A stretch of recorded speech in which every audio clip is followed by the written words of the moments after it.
गुरुजी, आज श्री रामनवमी है। तो श्री रामनवमी के अवसर पर साधकों के लिए आपका संदेश क्या है? आज श्री रामनवमी है। ये भगवान राम का जन्मदिन की स्थिति है। भगवान राम विष्णु भगवान के छठे अवतार थे। भगवान राम को संसार दशरथ के पुत्र के रूप में ही जानते हैं। और भगवान राम जो है ये एक प्रकाश है, ये सर्वशक्तिमान प्रभु के रूप है। कण कण में इनकी शक्ति है, तो इनको महाराजा दशरथ के पुत्र ना समझकर एक शक्ति के रूप में इनका आभास करो। भगवान राम जो हैं ब्राह्मण की महान शक्ति से ही इनकी उत्पत्ति हुई है। हर एक की उत्पत्ति स्त्री के रूप में देवी से ही होती है। ये ब्राह्मण की उत्पत्ति भी 7 महादेवियों से हुई है। इतने बड़े गर्भ को धारण करना सुलभ नहीं है। ये 7 देवियों का ही रूप है। हर प्रकार की शक्ति इस ब्रह्मांड में है, इसीलिए देवी की उपासना ही की जाती है। दुर्गा माँ में तो सब देवताओं की शक्ति है, सब देवियों की शक्ति। मनुष्य भी अपने जीवन में इस शक्ति के साथ एक कर सकता है स्वयं को। मनुष्य के शरीर में ये शक्ति कुंडलिनी शक्ति के रूप में रहती है। भौतिक शरीर में 7 चक्र होते हैं। ये 7 चक्र जो हैं भिन्न भिन्न देवियों की प्रतिभा का ही रूप है।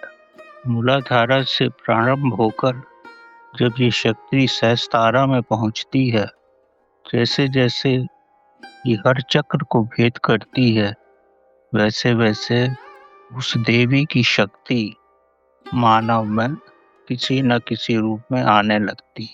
मानव सर्वशक्तिमान हो जाता है जब उसकी कुंडलिनी शक्ति मूलाधारा से सहस्त्रारा में आती है।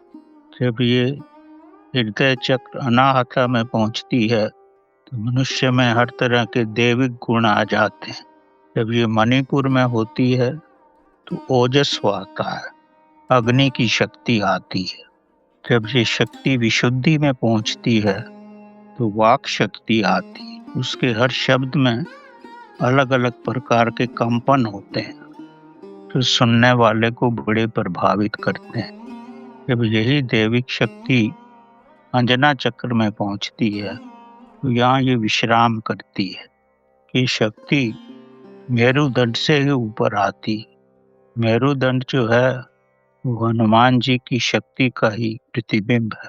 इसी तरह जब ये अंजना चक्र से सहस्त्रारा में पहुंचती है और हमारे मस्तिष्क के सबसे ऊपरी भाग एपेक्स सेंटर से निकलकर जब ब्रह्मांड में जाती है तो ये प्रकाश का रूप हो जाती है, राम का रूप हो जाती है। तब व्यक्ति स्वयं के अंदर प्रकाश का अनुभव करता है। दैविक शक्ति तो 7 चक्रों के भेदने से आती है और अंत में 9वें दिन ये प्रकाश का अनुभव करता है और प्रकाश के साथ एक हो जाता, राम के साथ एक हो जाता। इसी को हम समाधि का रूप कहते हैं। और जैसे जैसे इस शक्ति का और विस्तार होता रहता है तो सारे ब्रह्मांड में भी राम की तरह मानव प्रकाश का अनुभव करता है।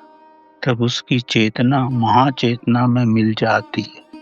वो द्वैत से अद्वैत हो जाता है, वो रहता ही नहीं है, प्रभु का रूप ही हो जाता है। इसीलिए रामनवमी का हमारे लिए बहुत बड़ा महत्व है। इसको सारे भारत में बड़ी श्रद्धा से मनाया जाता है। और इसका वास्तविक अभिप्राय तो प्रभु मिलन से ही है। प्रत्येक दैविक शक्ति के साथ एक होकर अंत में अपने अंदर प्रभु राम को जन्म देना, तब शक्ति को जन्म देना। इसीलिए रामनवमी को राम के जन्म की प्रतिभा से ही मनाया जाता है। तो आज हम भगवान राम को श्रद्धा पूर्वक नमन करते हैं और प्रार्थना करते हैं कि हमारी शक्ति सब चक्रों से भेद कर राम में हो जाए। तो आज के दिन मेरी सबसे प्रार्थना है, इसी को अपने हृदय में बसाओ और प्रभु राम से एक होने का पूर्ण प्रयत्न करो।